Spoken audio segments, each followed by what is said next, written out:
বিসমিল্লাহির রহমানির রাহিম। আসসালামু আলাইকুম। Dear viewers, welcome back to our channel Sharmin's Digital Classroom. দ্বিতীয় শ্রেণীর শিক্ষার্থী বন্ধুরা, আজ আমি তোমাদের প্রাথমিক গণিত বইয়ের অধ্যায় 2-এর 63 পৃষ্ঠার 6 নম্বর সমস্যাটি সমাধান করে দেখাবো। তোমরা স্ক্রিনে তোমাদের সমস্যাটি আসছে দেখতে পাচ্ছ। এখন আমরা সমস্যাটি একটু পড়ে নিব, কেমন? একজন ফল বিক্রেতা প্রথম দিনে 360 টাকার আম বিক্রি করলেন। দ্বিতীয় দিনে 475 টাকার আম বিক্রি করলেন। তিনি 2 দিনে মোট কত টাকার আম বিক্রি করলেন? দেখো বন্ধু, এখানে লেখা রয়েছে প্রথম দিনে ফল বিক্রেতা মানে যে বাজারে তোমরা দেখতে পাও না ফল বিক্রি করে, ওনাদেরকে ফল বিক্রেতা বলে। ফল বিক্রেতা প্রথম দিন 360 টাকার আম বিক্রি করলেন এবং দ্বিতীয় দিন 475 টাকার আম বিক্রি করলেন। প্রথম দিনে করলেন কত টাকা? 360 টাকা এবং দ্বিতীয় দিনে 475 টাকা। আমাদের কাছে প্রশ্ন রাখা হয়েছে তিনি 2 দিনে মোট কত টাকার আম বিক্রি করলেন।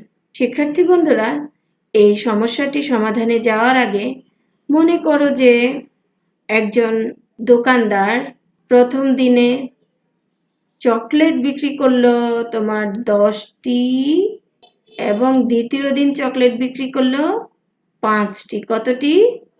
5টি। এখন উনি 2 দিনে কটি চকলেট বিক্রি করলেন? নিশ্চয়ই তোমরা বলছো 15টি। কি করে পেলে বন্ধুরা? যোগ করে পেলাম। আমরা 10-এর সাথে 5 যোগ করে পেয়ে গেলাম যে উনি 2 দিনে প্রথম দিনে 10টি, দ্বিতীয় দিনে 5টি। তাহলে চকলেট বিক্রি হলো 2 দিনে 15টি। আমরা এই সমস্যাটি তোমরা ঠিক যেভাবে যোগের মাধ্যমে সমাধান করেছ, আমাদের উপরের সমস্যাটাও দেখো এইটার মতোই তো, তাই না? যে ফল বিক্রেতা, আমরা বলেছিলাম দোকানদার, এখানে আছে ফল বিক্রেতা এত টাকার আম এত টাকার চকলেট বিক্রি করলেন। তাহলে আমরা এই সমস্যাটি সমাধান করতে হলে কোন প্রক্রিয়া অবলম্বন করতে হবে? যোগ। এসো আমরা প্রথমে গাণিতিক বাক্যের মাধ্যমে সমস্যাটির সমাধান করি। গাণিতিক বাক্য কিভাবে লিখবো তাহলে? 360 যোগ 475 সমান খালি ঘর। 2 দিনে কত টাকার আম বিক্রি হয়েছে সেটি আমরা এখনো জানি না। এই দুটি সংখ্যা পাশাপাশি যোগ করে এখানে বসিয়ে দিলেই, যোগফলটি এখানে বসালেই পেয়ে যাব আমাদের প্রশ্নের উত্তর। তোমরা পাশাপাশি করে নিতে পারো। আমি আমার কিছু শিক্ষার্থীর জন্য একটু সহজভাবে রাফ করে নিচ্ছি। স্থানীয় মান অনুযায়ী সংখ্যা দুটিকে লিখছি। দেখো, এবার আমরা যোগ করব। প্রথমে যোগ কোন দিক থেকে শুরু করতে হয়? ডান দিক থেকে। ডান দিকে রয়েছে 0 এবং 5। 0 মানে তো আমরা বুঝি, তাই না বন্ধুরা? ডান দিকে রয়েছে 0 এবং 5। 0 এবং 5 যোগ করলে কত পাওয়া যায়? 5। এবার রয়েছে দেখো 6টি বৃত্ত এবং এখানে 7টি বৃত্ত। 6 এর সাথে যোগ করলে কত হয় তুমি কি জানো? না জানলে সমস্যা নেই, এখানে গুনতে থাকো তাহলেই পেয়ে যাবে। 8, 9, 10, 11, 12, 13। আমরা কত পেলাম? 13। 13 এর এখানে বসবে 3 এবং 1 চলে আসবে, শতকের সাথে যোগ হবে।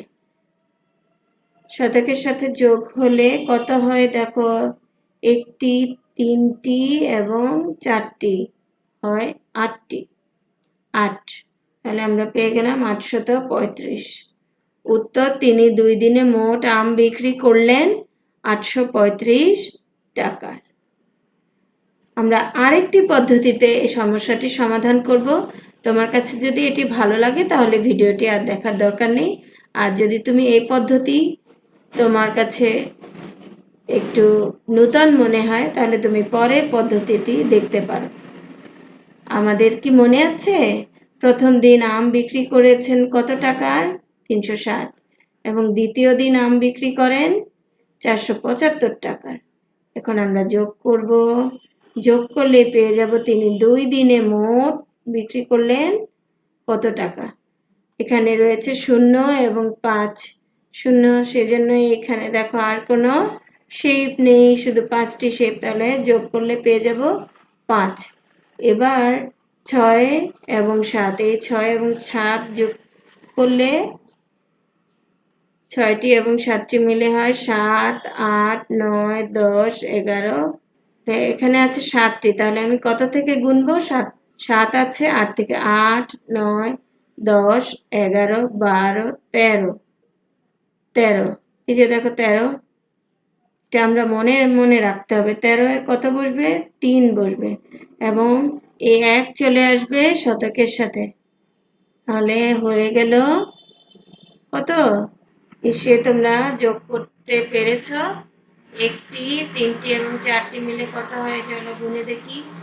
1, 1, 2, 3, 4, 5, 6, 7, 8। তাহলে তিনি কত টাকা বিক্রি করলেন? 835 টাকা।